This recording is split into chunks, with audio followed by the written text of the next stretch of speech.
Bonjour, bonjour! Aujourd'hui, je vous présente la recette de la brioche sans pétrissage aux pépites de chocolat à l'air fryer Ninja AF180. Pour cette brioche, il nous faudra 2 pots de lait, 1 cuillère à soupe de levure de boulanger, 1,5 pot de sucre, un œuf, un yaourt, 1 cuillère à soupe d'arôme vanille, 1 pot d'huile, 9 pots de farine, une pincée de sel et 1,5 pot de pépites de chocolat. Aujourd'hui, on se lance dans une recette de brioche sans pétrissage que j'ai vue sur le site Daily Cuisine, enfin sur la page Daily Cuisine sur Facebook. J'ai jamais fait de brioche sans pétrissage. Moi, j'utilise toujours mon compagnon ou ma machine à pain. Et donc, je me suis dit que c'était une découverte et que j'allais tenter. Un pot.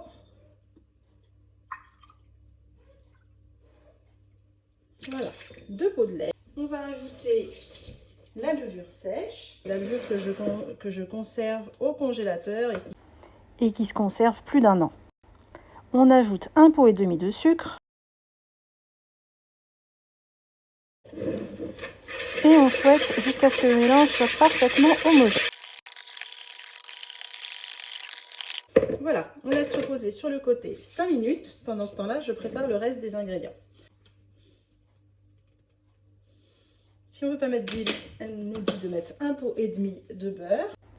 On ajoute l'équivalent d'un pot de yaourt. Voilà. Et on fouette bien.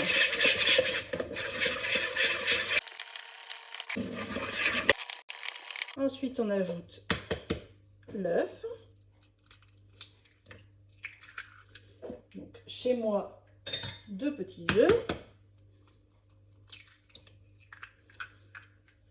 On fouette. Ensuite, on met l'arôme vanille, donc 1 cuillère à soupe.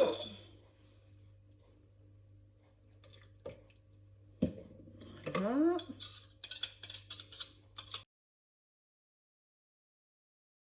Le pot d'huile.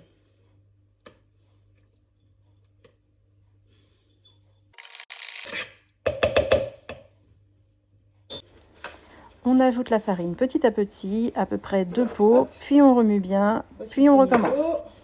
La quantité de farine est d'environ 8 pots et demi, mais elle peut être légèrement modifiée par le type de farine que vous utilisez. Donc, on fait au fouet jusqu'à mélange parfait.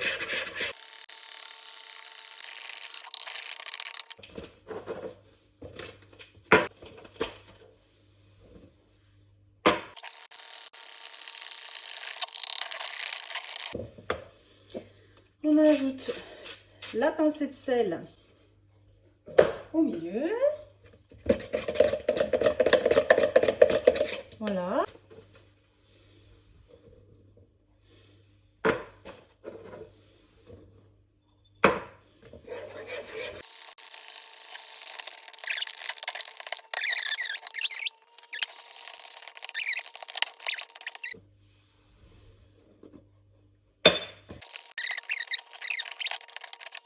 Ce sera 8,5.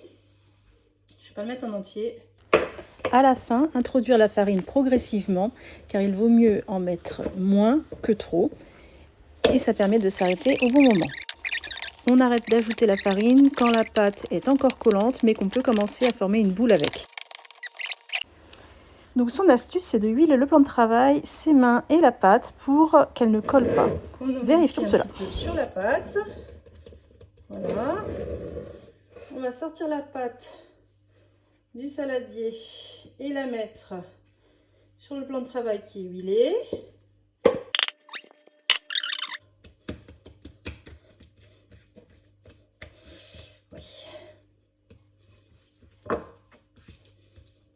Oui.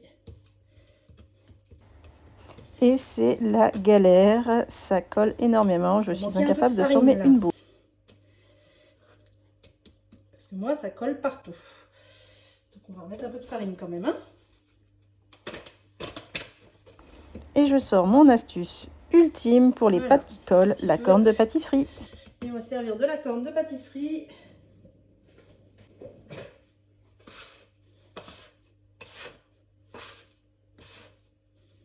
Ça colle quand même beaucoup moins que les mains. Quand on veut manipuler une pâte, c'est encore le plus simple.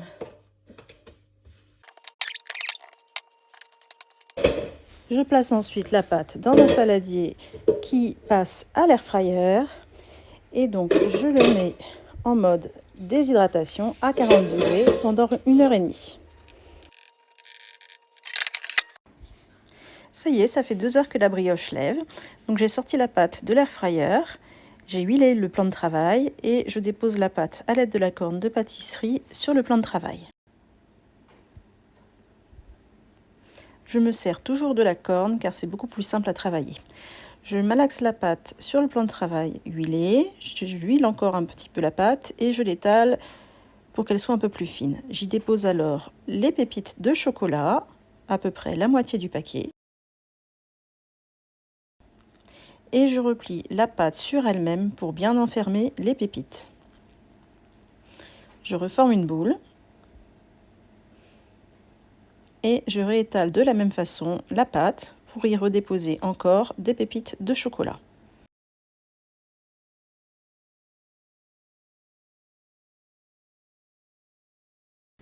Je forme alors un gros boudin de pâte. Je découpe ensuite le boudin de pâte en pâtons de taille à peu près similaire. J'en utiliserai 7 pour faire une marguerite dans l'air fryer à F180 et les derniers dans la F400.